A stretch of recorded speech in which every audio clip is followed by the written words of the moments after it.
Welcome to the Hair Metal Rules Podcast, where we celebrate all things 80s hair and glam rock. Join us as we dive into the world of spandex, big hair, and killer guitar solos with your host, Big J. From iconic bands like Motley Crue and Def Leppard to the lesser-known gems of the era like Lillian Axe and Babylon AD, we cover them all. So grab your hairspray and leather pants because it's time to rock out with the Hair Metal Rules Podcast.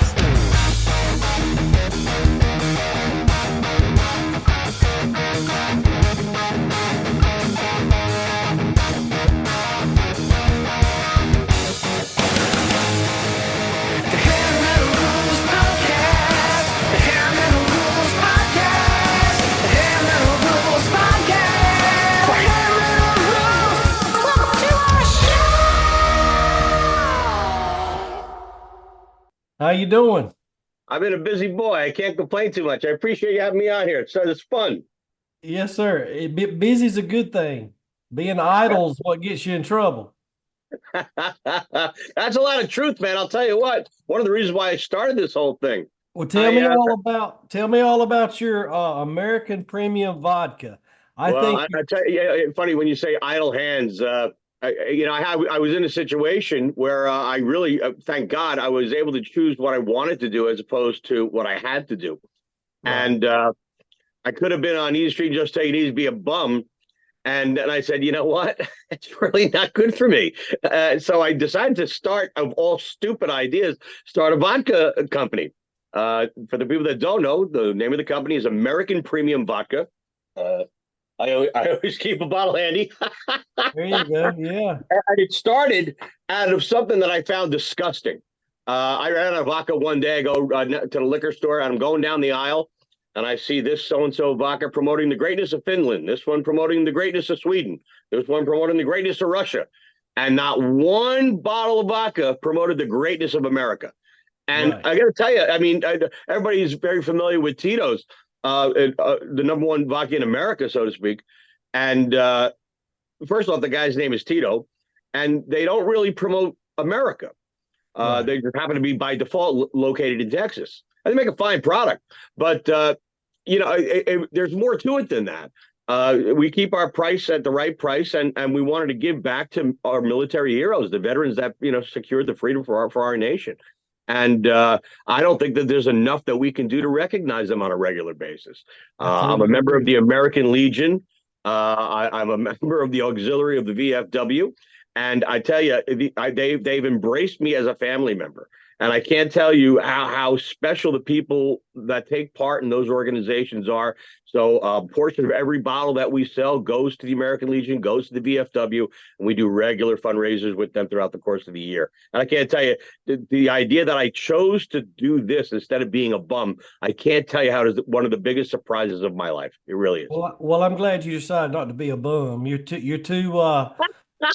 been around too long and done too many things to just be a bum. I'm glad good choices. I appreciate, it's funny. I love taking a day or two here and there, but sure. After a couple of days, I was like, dude, let's freaking do something.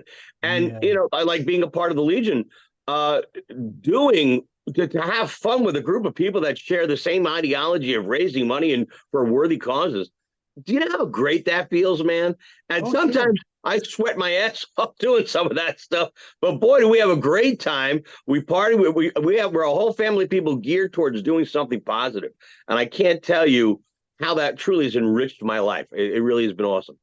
Well, the veterans in this country, it saddens me to see things on television, guys that fought, lost limbs, lost buddies. Yep. And I mean, they're on the street. They have nothing, but yet, our country has plenty of money to do whatever else it wants to do in the world. It just seems like our country looks after others before it looks after its own, and that's just calling it like it is. I can't argue with that, man. And I think that stems from leadership. I think with proper leadership, those ideologies can be changed. The focal point of what needs to be addressed can be altered, that a direction can be given. In the absence of good leadership, of strong leadership, we end up with a result that you're talking about, my friend. I will echo that sentiment 100%. Absolutely. Well, I love the whole aspect of the patriotism of your body, of your bottle, the eagle that stands for freedom. Your website is like you. I was looking at your website earlier. Just your website, it inspires you to be happy that you're an American. And You see, that's the whole thing. A lot of people, I look at it this way. I chose this as my way to serve, as my way to put a little America back in America. You yes, know, I think for a while their patriotism was at an all-time low. I agree. That was disgusting. It's horrible. I mean, when I was walking through that aisle to pick up my bottle of vodka, and I saw there is not one damn vodka on the shelf, which, by the way, is the most frequently poured spirit. That Uh, is correct. so the idea that no one was representing America, I literally stopped in the aisle and said, "Do I have to do this? Am I going to have to be the guy to do this?" So I freaking did it, man. Hey, And I be the don't care guy. if you're Joe's Plumbing, make it Joe's American Plumbing. You know what I mean? And they say, "What does it have to do with America?" I said, "We're freaking in America. There's 12,000 Legion posts nationwide, and you're telling me the most frequently poured spirit is vodka, and you guys are drinking Russian vodka?" It's Right. like, how the hell? Let's put America back in America in everything we do, not just vodka, not just this, but everything. I mean, our people, if people aren't proud to be here, then there's the door, pal. You Hey man, know? I sentiment everything you say 150%. We were in church. Me and my wife were in church Sunday, and you know the preacher. And I've told my daughter this before, and my daughter will be 25 next Wednesday. I said, Chloe, I said, the world that you remember as a child is slowly gone.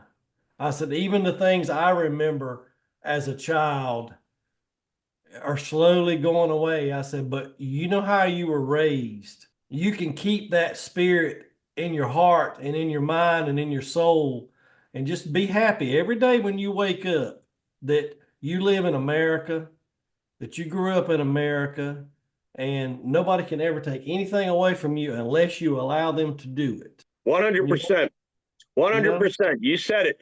And it comes from the people, but it's got to come from a deep hearted desire and a common bond. And none of this hierarchy attempting to split, create division.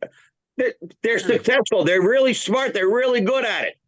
Yes. But it's unfortunate that it takes a situation to become so bad for us to wake up and say, "Holy cow!" Like one of the, it's crazy. This country was never more unified in recent memory than on 9/12. That is You know what correct. I mean? On the day Yes. after, everybody had their flags out. There Yeah. was no Republican and Democrat. There was like, we're under attack. So Right. and people went like this. We came together, and I'm telling you what, man, that it's a shame that that's what it takes for people to freaking wake up. I Instead of agree. waking up one day and say, this is what I want to do. And it's kind of interesting. The human race has a predisposition to only act under such severe pressure. It's like, listen, Right. it would have been so bad if you acted a long time ago, but that's not the way we work.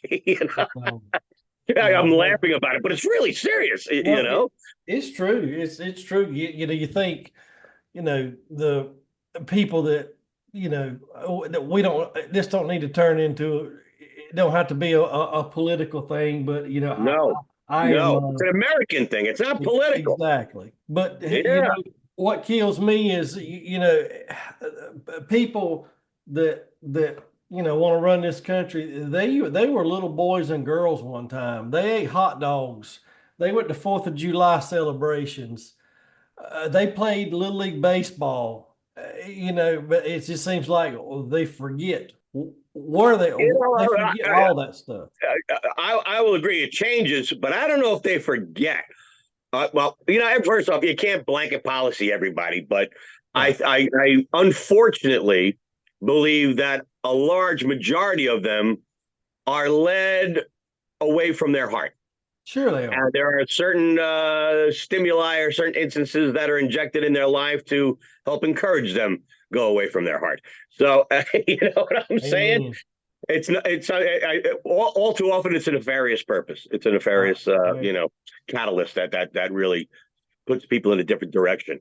And I think it's people of true character that want to preserve that something. You know Right. what I mean? I Right. mean, I did this. No one forced me to do this. No one said, "Oh, you should do this." I said I should do this, even if I Right. were wrong 100%, and I still very well may be.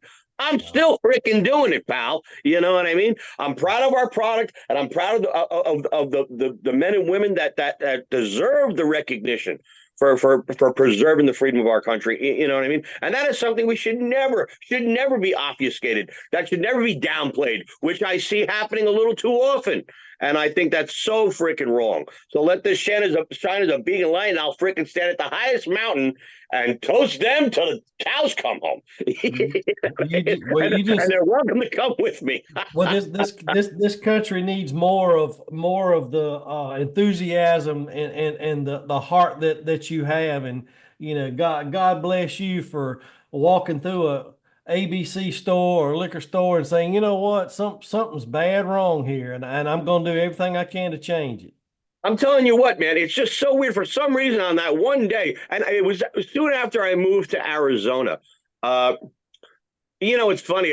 I grew up in New Jersey, Right. and the most I ever got to see. Well, my parents took me around when I was a kid to California. I went up north, the New England area, and then went down to Florida a lot. But there's something about the Midwest that, man, I'll tell you. I remember the first time I went with the band, and I was standing in Colorado, and I was at the foot of the Rocky Mountains. And I remember my parents took me to Yosemite, and I started to feel something there, but I was very young. Later in life, I guess I was like 23 at the time when I first went to Colorado. And man, there was something like I said, I'm going to move here one day. And it was just so beautiful. I had a buddy, Doug Piazza, back in high school. Hey, Doug, his brother, Steve, was a Marine weapons instructor. And the first time I went out there with the band, I said, I'm coming out. He goes, oh, great. I'm going to teach you to shoot a pistol. I'm like, all right, great, man. So I went to a store, bought a bologna sandwich, bag of chips, and a 9mm pistol, all in the same store. Nice. I said, how cool is that? You even have a store where you can do that in Colorado. You can't do Right. that in Jersey, pal, you know? No, So no. he takes me up in the mountains and he's showing me how to cycle. Yeah, yeah, okay, bang, pow, pow. And they have like a lane outdoors in the middle of the freaking wilderness. It's like, holy cow.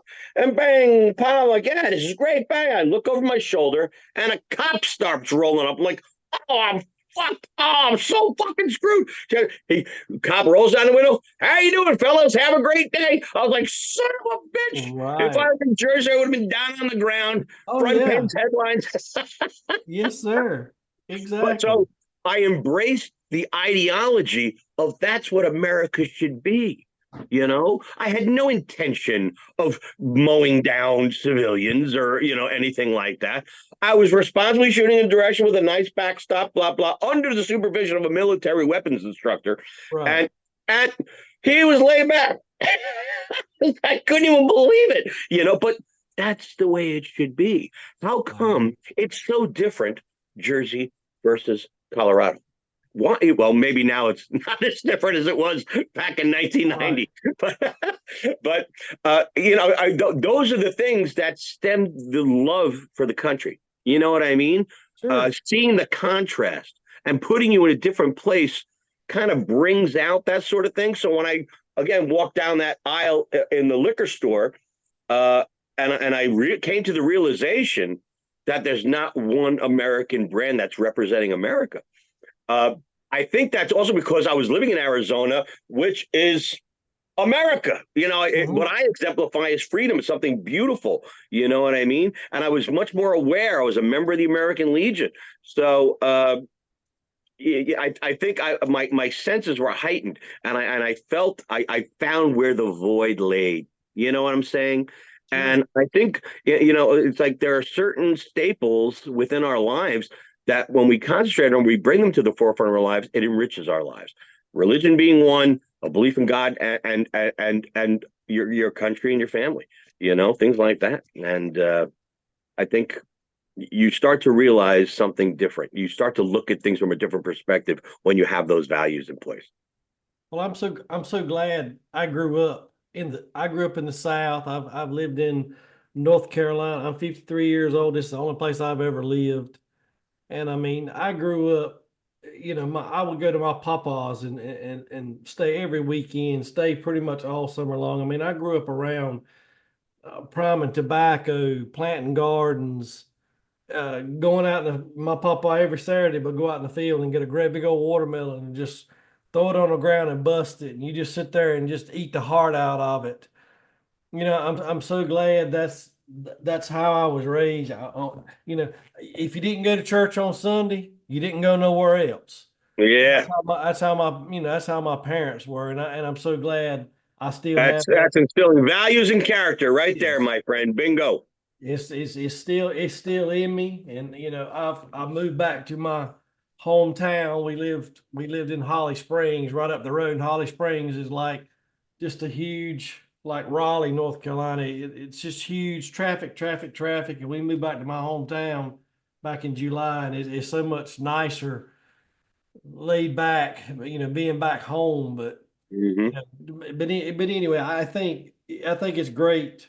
Me and my wife, we're going whenever we can find this vodka, we're gonna get some, and we want one that we're not even gonna open. We just want it to, you You know. send me a address. I got a special bottle for you, my friend. We actually, it's fun. Now I have to do this shameless plug. There's something really cool we did. The new liter bottles, these are 1 liter bottles. We got, I don't know if you can see it on there. Oh yeah, we We the the people. people engraved in the glass. Nice. This thing's a work of art, man. I'm telling you what. Kind of made it like the Constitution on the back, Yeah, and that's just nice. there. We try to make it something more than just Right. we Yes. want to make this part of America. Like I say, we want one that will never be opened, that we can put out and people will see, see the bottle. I'll send you my address. Like I say, I Please appreciate do, it please immensely. do, Jeremy. Please do. Um, Absolutely. you were in a band named Trixter, and you guys still play. Me? Yeah, you were. We kicked I ass in remember North seeing Carolina you. too, my friend. I remember the Blockbuster Pavilion sold out. Warren Yes, Trixter and Firehouse kicking it in the ass. And Warrant Trixter Firehouse. and more recently, this is really crazy. Somebody sent me a picture. They said it's on my Instagram if you want to flip through and check it out. Okay. From the Blockbuster Pavilion, they have a picture of me at the top of the speakers with my pants down, mooning the Wow. audience. And this Nice. is back in the day where people didn't have cell cameras and whatnot. So they had to sneak the camera in and they got it right at the right spot. I'm like, how the hell did you get that picture? Of all pictures, that one just happened to get taken. Yeah. And that was taken at the Blockbuster Pavilion in North Wow. Carolina. So you guys came to be the most popular, unfortunately, toward the end of the whole hair metal era. Well, the hair metal era part one. Yeah. Yeah, part one, right. I saw Yeah. me and my wife were watching Nothing But a Good Time. Ah, Yeah, I believe it's 3 part special. And it's so interesting watching that stuff because I've been listening to this music since '85. And I love this music. I think the '80s was, in my opinion, one of the best eras of time to have grown up in. The music, the styles, the fashion. But I've told on my podcast before, the first hair metal album I ever heard was Cinderella's Night Songs. hmm. That got me. I've never really looked back since. And I do everything I can to keep it going. But I thought it was interesting in that documentary.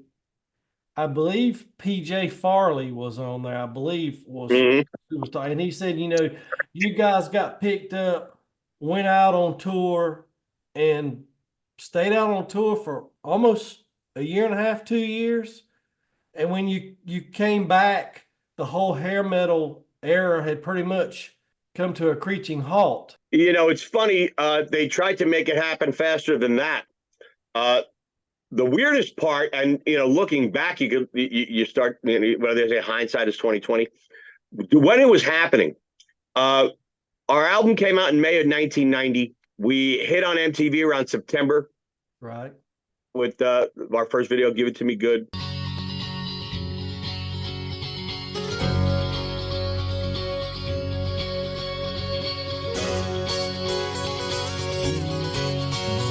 Well, hey, baby, tell me what's your name? From the way you look and the way you dress, I can tell you ain't got no shame, and that's alright, 'cause I'm just a man. Say I'm from the city, where it all moves so fast. You got your fancy cars and your diamond rings, you don't need a love to last, and that's alright. I'm just a man, baby. So take me on tonight, like you know that you would. When you're ready, tell me that. Just give it to me good.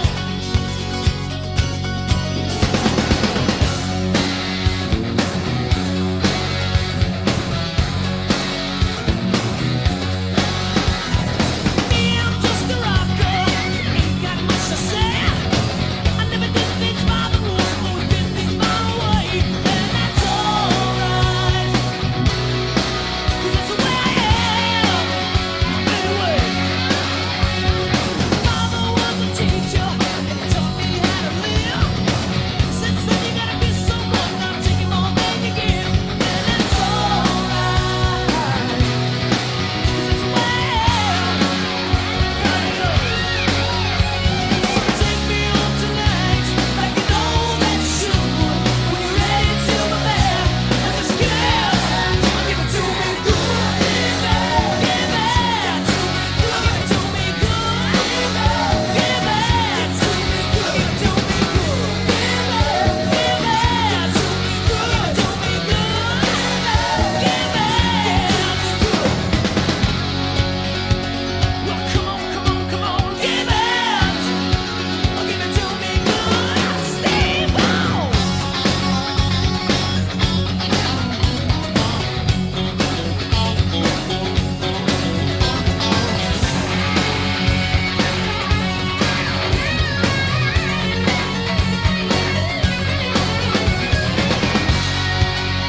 Give it. Give it to me good. Give it. Now that we're together, I'll show you what I'm to. Little girl, you got a lot to learn. I'm gonna take you to my school and make you feel alright. 'Cause I'm the man, yeah, I'm the man. Give it to me good. Give it to me good. Well, give it to me good, good, good. Give it to me good.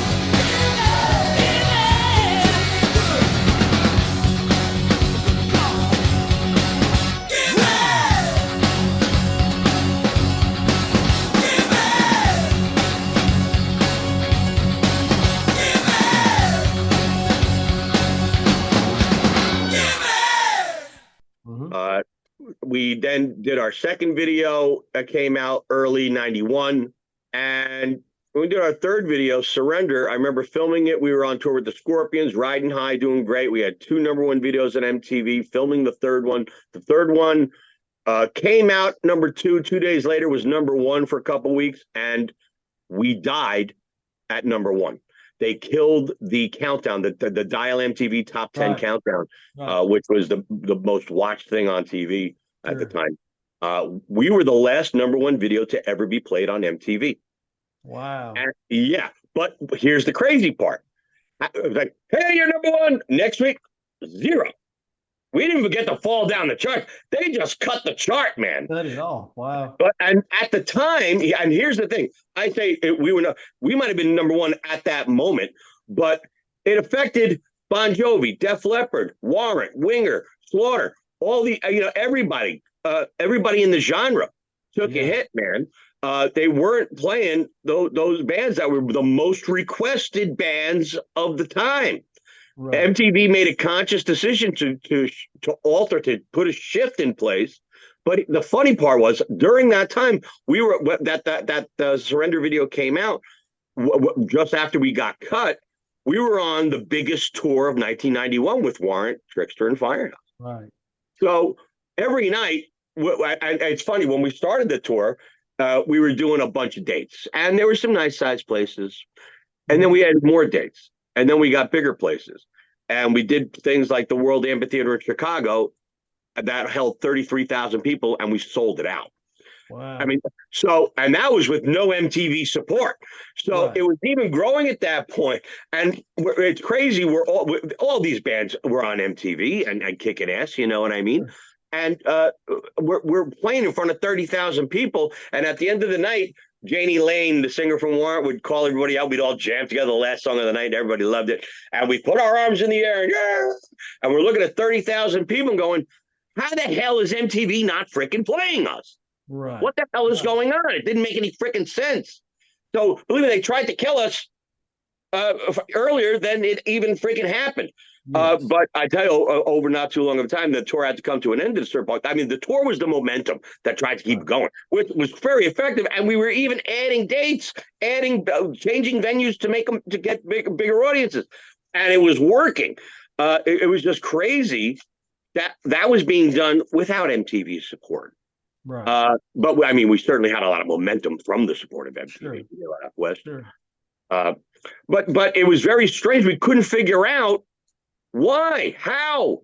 One thing, I literally pulled my manager aside, like, did somebody sleep with somebody's daughter at MTV or something?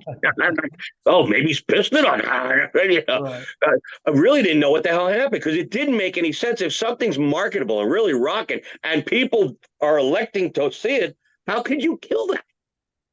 And now there's many theories as to why that happened, but that maybe that's a discussion for another show, whether it was the private prison system that wanted more rap, or it was the grunge era that someone made a conscious decision to change the narrative of where MTV was going. And that probably is, more or less what it is. I mean, they still call it music television now. There's no music on music television. No. That's so what I don't get it. I told my daughter one time, because she was watching she was watching Jersey Shore or some crap like that. Of course, I got engrossed in Jersey Shore too. It's fun to watch a train wreck because you really want to see how it ends. You know what I mean? They were trying to copy what we were doing 30 years earlier. Thank you. But I told Chloe, I said, I can remember begging my mom and dad to get cable at our house. They already had a cable box downstairs, but I was like, it was like $2 more a month to get a cable box put upstairs. I begged them. I said, I'll give you $2 out of my allowance. But anyway, and I remember it's amazing watching MTV for the first time, and I was mesmerized. I watched it for hours and hours and hours. And I told Chloe, I said, back when I watched MTV from 24 hours a day, it was music videos. And if you watched it enough, you knew what was going to come on at 2:45 in the afternoon, what video was going to be played. And on up in the high school, they had the hard 30 every day at like 3:00. They played 30 minutes of hair metal videos, and it was the hard 60. And then you had of course the Headbangers Ball. And if you ever got your video on the Headbangers Ball and it actually went to the countdown or the hard 30, you were on your way to being a superstar. Yeah. And MTV made a lot of people superstars. Hell yeah, they did. Did you guys, I've talked to some guys from the East Coast, and I never really realized you guys had your own Sunset Strip on the East Coast that a lot of people really don't pay attention to. Because, I mean, you had Soraya, you had Heaven's Edge, you guys, Danger, Skid Row, of course, Bon Jovi. I mean, you guys were blowing up on the East Coast, but really the only thing that ever got picked up and recognized was the Sunset Strip and what was going on there. But you guys were kicking tail on the East Coast just as hard as they were. There was a lot of bands, but we didn't have that Sunset Strip thing. I mean, it's literally, for people that don't know, it is a stretch of road that all these clubs are situated on. So and that's where a lot of bands cut their teeth on the West Coast. And really went through. They targeted that areas to go make it happen. That if you can make it happen on the Strip, you're going to make something really happen. We didn't have a strip of land. There wasn't this one road that had 10 clubs on it. Where Monday you were there, Tuesday you were there, Thursday that kind of. We didn't have that, but we had what we refer to as the tri-state area: New York, New Jersey, and Connecticut, and Pennsylvania's nearby too. So there were certainly many venues to play, but it wasn't all within a mile ahead, 2 miles of stretch. Right. Where it was condensed like that, and there was just such there were such staples of Los Angeles society hair metal like Gazzari's or the Whiskey or the Troubadour, and it's all relatively close on the same damn road. You know what I mean? The Roxy. Right. There was just so many locations per square mile way outnumbered, what we had going on in Jersey. That's for sure. Right. You have to drive for a while to get from each joint to each joint, But in LA, you could just walk down the Strip and go to 10 different clubs in one goddamn night, if you really wanted to. And Jersey, that's a bit of a chore. You're gonna lot some miles, and you're not hanging out.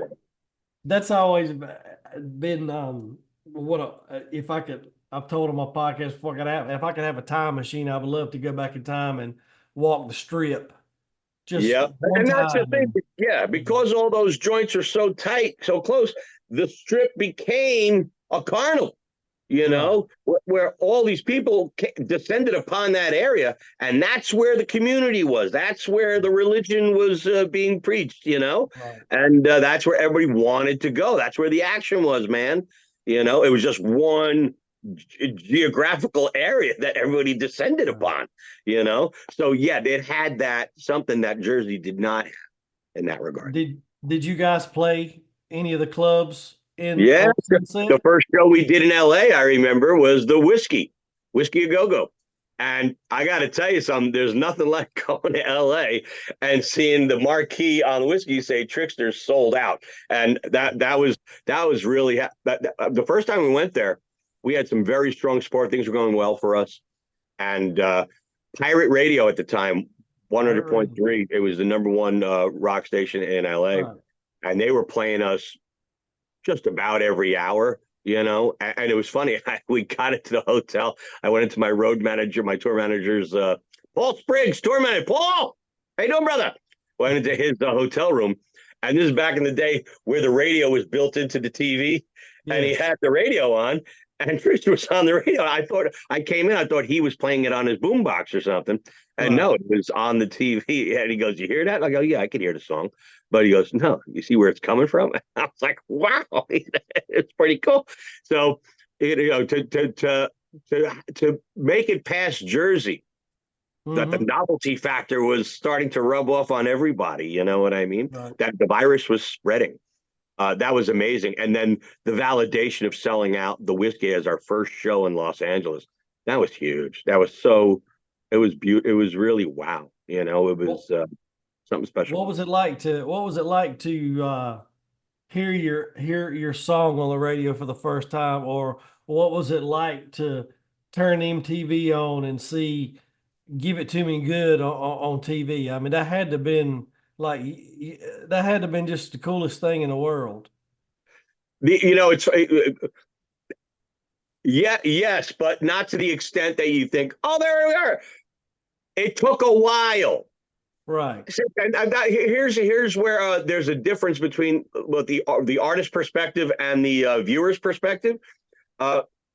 Signing the recording contract was a complete pain in the ass because we had to showcase for all these labels. It took a long time, and then negotiations, and then bidding wars, and then blah, blah, blah. So when we finally signed our first recording contract, I was like, thank God that's over. Instead of like, yeah, it was like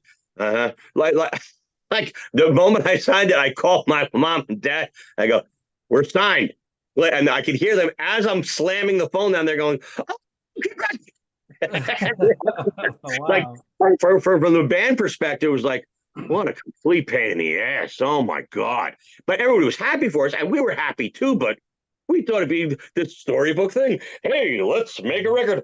Sign here. Here we go. No, nothing like that whatsoever. So as far as getting on MTV, same sort of thing. You think, oh, let's make a video. Let's wait for MTV to play. There it is. Oh my God. No, that's not the way it happened. First we made the video. You spent a lot of money making a video. Sure. And then we go to MTV. Hey, we got a new video. You got to check it out. We're doing real good. They go, what's major radio doing with your video? And we weren't on those major radio stations yet. We had a lot of college, a lot of album-oriented rock stations, what they refer to as P2s and P3s. And we were doing quite well with that. But you want to graduate to MTV, you better bring some steam, boy. So they didn't play it for a while. And we're in the wind with the money to make the damn thing. We really like it. We're like, oh, shit. So there were some other video channels we got it to and got a little attention, whatnot. Yeah. But then we went to major radio and we would say, hey, we just got our video to MTV. We're going to freaking start rolling any day now. We're added real heavy at these P2s and P3s. They go, oh, yeah. Well, now you're in P1, the big CHR commercial hit radio stations. And they say, how many times a day is MTV playing it? We're like, mother. Right. So, yeah. We were in a bit of a quandary, but we got a little lucky. And this took time, man. It wasn't like we made the video in April and then in May they played it. No, they didn't play the thing till like August, September. But they started they gave us a shot. They put us on this thing called Smash or Trash. They they say, here's a new video of this band Trixter. If you like it, call this 800 number, say, smash, I love it. And if you think it sucks, call this other 800 number and trash it. Yeah. We smashed around 84% or something like that. Right. So by smash, God bless, thank God. Our career might have been over overnight, right. But we smashed it a nice percentage. That put us into medium rotation. They would play us a few times a day. Hey, how about that? So now, once you finally go through that whole seeing it on Smash or Trash was pretty cool, and then seeing the Smash at like 84%, that was pretty rocking. Right. And then I didn't watch MTV that often until one day we were watching the countdown, the MTV Top 10 at the end of during the course of the day. You could dial MTV between certain time. Say, hi, I request Guns N' Roses. Hi, I request Trixter. I request this. Right. Blah, blah, blah. Yeah. And then at around 5 p.m., 6 p.m., something like that, they'd play the top 10 most requested videos of the day. Blah, blah, blah, blah, blah. Yeah. And one day, we're watching the countdown. Number 10 goes by. Number 9 goes by. Number 8 goes by. And in number 7, it's Trixter. So we were like, what? Because we had no idea we were going to be on the countdown, let alone number 7. So we debuted on the chart there at number 7 for most requested video of the day. And that's when shit started to happen. People said, who the hell is that? And either you liked it or you didn't. But apparently a lot of people did, because just a week or two later, we became the most requested video in the country, or I guess the world. That's awesome. It was pretty wild. I remember we were in Ohio, the Newport Music Center, where our manager called us, said, boy, we just got done with sound check. Boys, we need to have a meeting right away. I'm like, oh, shit, because just a couple of days earlier, I got busted for smashing a hotel room. Wow. You were a hotel smasher. Right. So now I'm like, oh, shit, what did I do now? Brings me in and goes, gentlemen, just want to tell you, you're the number 1 video on MTV. So when he said it, we were like, there was silence. Like, is this real? It's like, really? And then we realized it was. And it's just very awkward, because it doesn't just pop on the screen and there you are. Out of all the time, out of all the waiting, out of all the phone calls, all the lobbying, all the, all gathering support of the fan club and all the effort and the money that it takes to get you to that point, I'm not going to say it sours the moment. You realize the work that it took to get you there. Sure.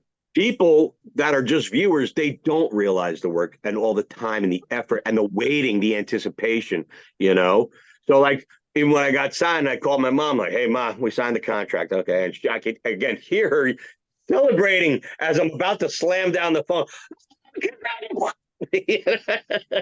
uh, I'm like, well, that was a pain in the ass. So it wasn't a pain in the ass. The idea of going out on stage that night at the Newport Music Center and saying this is the #1 video on MTV, it was an amazing, amazing feeling. And like almost, I remember Pete said it, and like, really, still in a little disbelief. And even like when we went to LA that first time, and that pirate radio was playing us, just about every hour. Our road crew got some exotic cars, and they took us out, and we were running through the hill. I was with my sound man Doug Cook in a T-top Corvette. We were leading the pack, and the other guys were in a Mustang. Another guy was in something else, Camaro or something. And we all had pirate radio on. When they played Trixter, we knew it was coming. Right. But when it actually comes on, and we were all together like family, and had that thing, and fucking in LA in a Corvette with T-tops blasting through Mulholland, there's nothing like it, man. There is nothing fucking like it. It was the greatest thing in the world. But see, as a fan that just watched MTV and saw Trixter pop up there, I mean, excuse me, you automatically think, these guys, they're it's the first time I ever seen them. Now they're huge, they're everywhere. But listening to what you say, it's, things aren't always what they seem, and you got to right, and that's the thing that the overnight sensation idea kind of thing. They don't see that it took 10 years to get to that overnight. Well, I have talked to people before and tell them, your album was great, and a lot of the hair metal music that I was even exposed to was when I was probably about 10th grade, 11th grade. I had my driver's license, but just a little radio station here in North Carolina at NC State University on Saturday afternoons from like 12 to 3, whatever DJ they had in that booth was a hair metal fan, and he played Leatherwolf, he played Hurricane Alice, he played stuff you had never heard of before. So that I would always put my Memorex tape in my stereo. If I was at home, I would record it because, until it popped out at the local, it was called the Record Depot in Sanford, just a small record place. And they didn't get shipments very often, but, you would, I remember hearing these guys or whatnot, but you're right. I mean, just starting out on pirate radio, you started somewhere, and it had to evolve into like your Smash or Trash. I remember Smash or Trashes here at the big Raleigh radio station back in high school. They would have a Smash or Trash, and if it got trashed, they wouldn't never play it again on the station. Yeah. But what I was going to say is a lot of the guys I've talked to, I really enjoyed your album. I thought it was awesome, but they're like, you don't realize that album came out 2 years before it ever got any airplay. So it took us 2 years to even get on MTV to get a song on the radio. And back then you didn't hear hair metal on the radio. They didn't like now. I got in the car yesterday and was driving somewhere, and when I was a teenager and you got in a vehicle and you listened to classic rock, it was Molly Hatchet, it was Led Zeppelin, it was bands like that. I got in there and heard Looks That Kill on classic rock, and I'm thinking to myself, God, I'm dating myself. I feel so old right now, but that's what happened. It's for real. Isn't it crazy? Believe me, I think the same damn thing, man. It's crazy. Same damn thing, but welcome to the new world. We got older. Right. You didn't really hear hair metal on the radio until the Every Rose Has Its Thorn kind of stuff came out. I remember the power ballads came out. Yeah. Then they started, you would hear you didn't hear Rat on the radio, that's for sure. You didn't hear Trixter on the radio, not here. Right. But until you got a crossover. Exactly. Yeah. I know it. That's what makes this, my podcast is never going to be nothing huge. I don't have a whole lot of people now that listen to it, but I've taken the attitude that I'm talking to people that I never in a million years would have thought I would be talking to. I never thought when I heard, 1 in a million or give it to me good on MTV, I'd ever be talking to you so many years later, just shooting the breeze, shooting the shit, chewing the fat kind of thing. It's We're awesome. all people that share a common bond, and that's that we love this genre. That it has Exactly. made such an impact in our life. And it's kind of it's funny, like talking before about America, God, country. It's a staple like that. Now, people might look from the outside and say, well, that's not exactly, it doesn't share the same values. And you know what? Kind of does, man. It does. We lived Yeah. our life by doing something that I see as something very beautiful. All we wanted to do is rock and give love. You know what I Yeah. mean? We Yeah. didn't do so in a destructive fashion. It wasn't the breakdown of society. It was celebrating Sure. this awesome country in which we have to do this in. You know what I mean? I mean, it had very American ideals.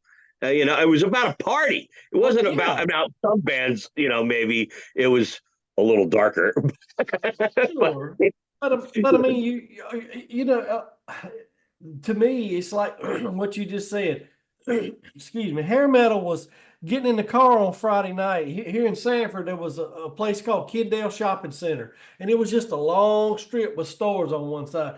And you cruised down one side, and you came back up, and you cruised. That's what you did. And you played Rat. You played Docking. Nobody got in trouble. Nobody wasn't looking for trouble. You were teenagers doing what teenagers do, but it was all about music, sitting on cars, running home, making sure you were home in time. The Headbangers Ball would come on, and nowadays you got to always be looking over your shoulder because you don't know what in the heck's going to happen or who's out there and it's a shame. But I hold on to those. I hold on to those. It takes me back to a better time and place in my life when I didn't have a job. I didn't have to pay bills.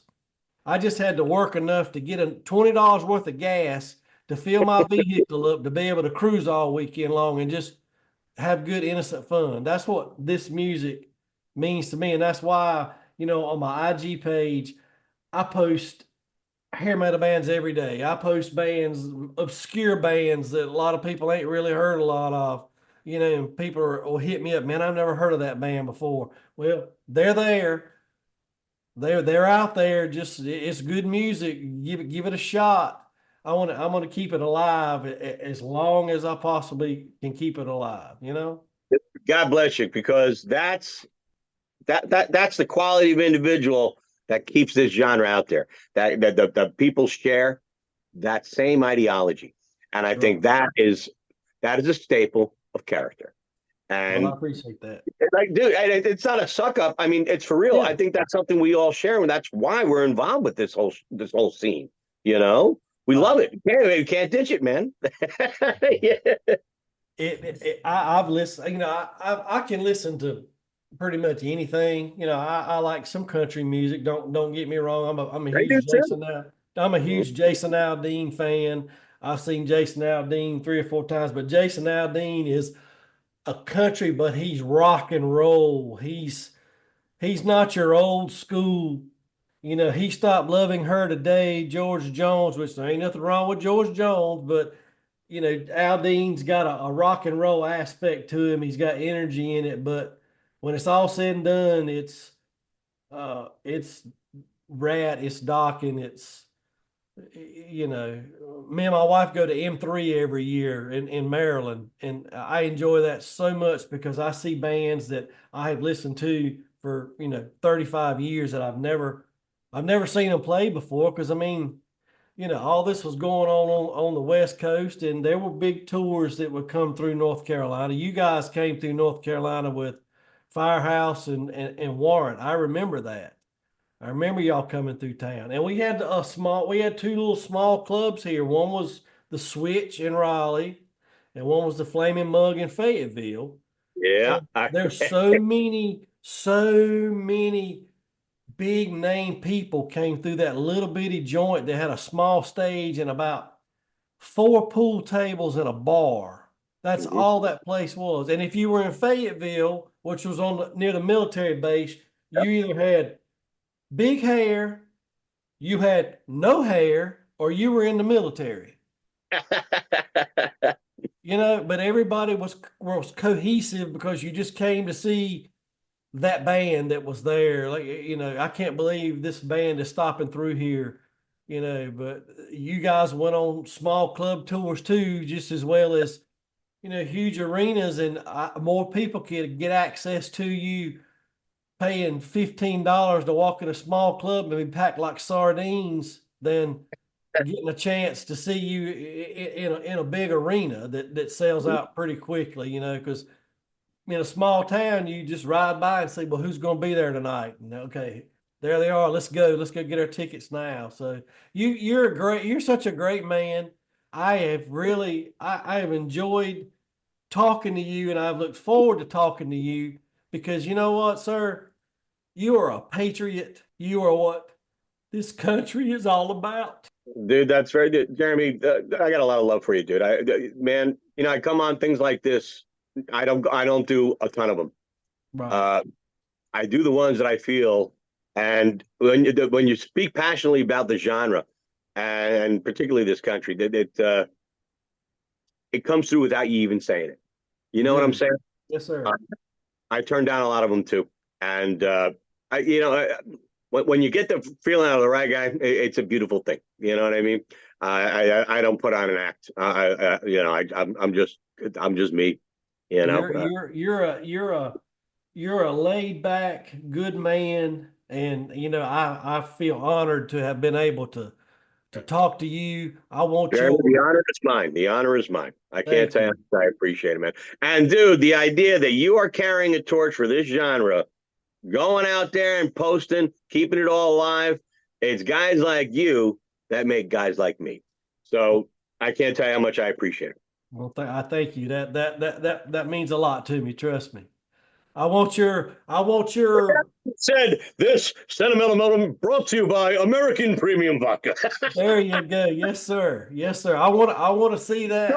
Shameless plug that you got to get in No, there. hey, more of that. We need more of that in this country because this country is circling a drain right now, and Brother. we need help really, really bad. And hopefully things will change soon. We'll see. If not, we just have to keep fighting the good fight and doing what we're supposed to do, what we were You raised said to the do. word fighting the good fight. I said it earlier, and it bears repeating. Keeping it in the forefront of our minds. I said before, nationalism more recently was at an all-time low, Right. and that's so freaking horrible. And Sure. there was also a conscious effort to incentivize that kind of action, to debase, to destroy American values Yes. by certain individuals. Yes. And I hate to say it, particularly with the younger generation, it's working. It is. We You're need correct. we need to do something, be conscious that that's happening, and number two, do something about it. So it doesn't matter, if you have a farm, make it an American farm. If Thank you're, you. like I said, Joe the plumber, if make it Joe's American plumber. Put America back in America, and I think that's Put a flag on your truck. Put a flag on your truck. Put a flag on your shoulder. I wholeheartedly agree with everything you say. The idea that any person out there is attempting to take a symbol like the American flag and claim that is a symbol of oppression. And you know what? If there's any truth to that, then it's our responsibility as Americans to do something about that. To change it. That's exactly right. Thank you very much. Yes. I'm not, But hey, America certainly is not a perfect country. I never no, claimed it's it not. to be perfect. But No, we as people need to come together to make it so. I totally agree Not with you. be driven apart by ridiculous crap that's being spewed at us. We have to recognize what that crap is, get it out of our lives, and have the wherewithal to come together and make a better country. You are correct. And I think a good, strong leader can help encourage that path. Absolutely. Yes, sir. Yes, sir. Let's hope That happens in a few weeks, sir. From your mouth to God's ears. Here. Exactly. Well, sir, I appreciate you so much. If you were serious about my address, I'll send it to you Oh, in no, that's it. Just Instagram. send a message, please. Okay, I'll Yeah, send you my address. I'm not kidding with you. Absolutely. Be my absolute pleasure. And then you got to do a review. I All right. will, trust me. Sip by sip review. I will. I'll get my wife into it. Extensive research and development. My wife is from Louisiana, and she can drink me under the table. So it might be more reviews from her side, but you'll Does she get have even more important, does she have a sister? no, she doesn't have. She's an only child. Cousin, single cousin. Come on, help me out there, Jeff. I know, right? I'm sorry, sir. Well, it's been a pleasure talking to you, and I God bless you, and I love you, brother, and keep the faith, keep the fight, keep doing what you're doing, and we will make this country back what it needs to be again. If we want to Jeremy, bad enough, it'll happen. Thank you very much for having me at Hair Metal Podcast. Keep kicking ass. Thank you, brother. Thank you very much. Sir. God bless you. Take care.